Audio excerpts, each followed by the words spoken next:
就在旁边就是这一片有机果园，对不对？对啊。返工董叔送，环境很舒服。退休过后出来都两位。退休之后就来到这。大概不少人要羡慕，退休之后可以买块地，拾花弄草。经营补习班的黄坤平在琼梨路寮坑圆太太的梦。原地主种的海梨柑，他们接手继续种，为了健康不用农药。这个就是我们有机时候受到虫咬。有机的丑橘子和亲友共享后，总还剩下不少。政府用1公斤5块钱收购当肥料，黄坤平和太太吕玫瑰都觉得可惜了。它就是青州嘎。我们客家人这个皱嘎也是一个很好的美德啦。果皮跟果肉里面的一颗籽都不行，一颗籽它会苦。水果果肉拿来做果酱是最直接的联想。不过对烘焙有兴趣的吕玫瑰却做了别人没做过的海梨柑进热水里烫，这是去那个苦味，还有这叫杀青嘛。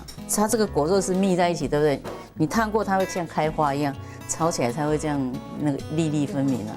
前后烫过3次的海梨果肉，去掉涩味，滋味清爽奇特。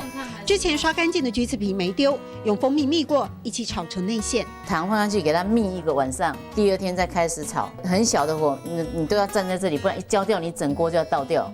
做海梨酥没有前人可参考，每个制作步骤，吕玫瑰都是自己想自己摸索。他们种几10年的海梨柑，没有人做饼，那说为什么我把它做成饼呢？原本是为了不浪费土地恩赐，附带也满足孙子们的嘴。外面有些凤梨酥，我就觉得他们的那个饼要酥酥的，就很粉。纯手工制作，没有酥油、乳化剂、防腐剂的海梨酥，如今成了台湾百大伴手礼。吕玫瑰很开心，为琼林海梨柑找到新的产销通路。返工董叔送。退休過後，手來都也味。環境董叔送，退休過後，手來都也味。謝謝宗儀老師。